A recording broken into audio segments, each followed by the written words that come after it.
You pay it every month and you hope you never use it. But when the disaster hits, insurance suddenly disappears faster than your agent's customer service line. So today we're blowing the lid off the insurance collapse, why the very thing you're dependent on might not be there when you need it the most. And yes, I brought the BS button because the industry has been feeding us a buffet of it. They will tell you that you're fully protected, that is until flood, wildfire, or a market crash shows up like, oh hey, heard you had a claim. Let's talk about what they're not telling you. Let's start with the basics. You think you're covered, right? Because, well, you have homeowner's insurance, check, auto insurance, check, life insurance, check. You're responsible, you're adulting like a champ, except here's the plot twist. Insurance companies don't make money by paying out. They make money by collecting premiums and dodging risk like Neo in the Matrix. Take Florida and California. Over the last few years, dozens of insurers have pulled out of high-risk zones because of climate disasters.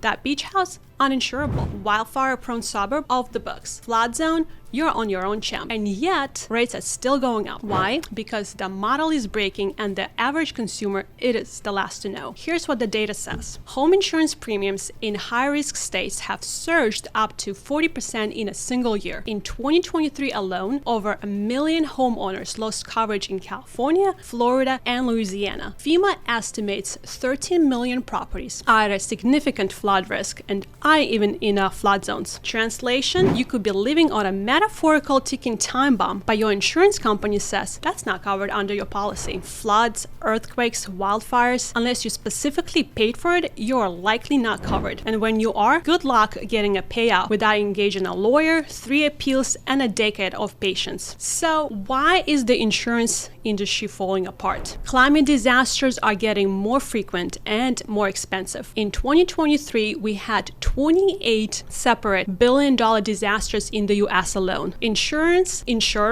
underestimated risk. They used old data and models that can't keep up with new realities. And reinsurance is collapsing. That's insurance for insurance companies. And guess what? They're jacking up prices too. The whole system is built on the assumptions that disasters are rare and containable. But now we're getting hit harder, more often, and in more places. And what's the industry's solution? Raise prices, deny claims, and pull out of the areas entirely. It's kind of like your gym doubling the price and then telling you can't use the equipment. Okay, now that we've lit your peace of mind on fire, here's what you can actually do. Order your policy, go line by line, look for exclusions, and check if you have riders for floods, earthquakes, etc. Go and get an umbrella coverage. It's not sexy, but it can fill the gaps between what your basic plans won't cover. And know your risks. Use tools like riskfactor.com to understand your property's actual exposure. And, well, consider the alternatives. Captive insurance, mutual insurance models, or even self-insurance strategies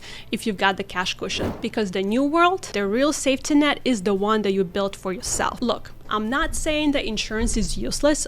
All I'm saying that it's not enough anymore. And if you're relying on the same 30-year-old policy you set up with your dad's agent back in 2002, you're playing a financial roulette with no helmet. If you want safety, you gotta stop outsourcing it to broken systems. Start thinking like an owner, like a prepper, like someone who knows that nobody's coming to save you. Because guess what? That's Thrive mentality. So like, share, and tag a person who thinks that full coverage actually means a thing.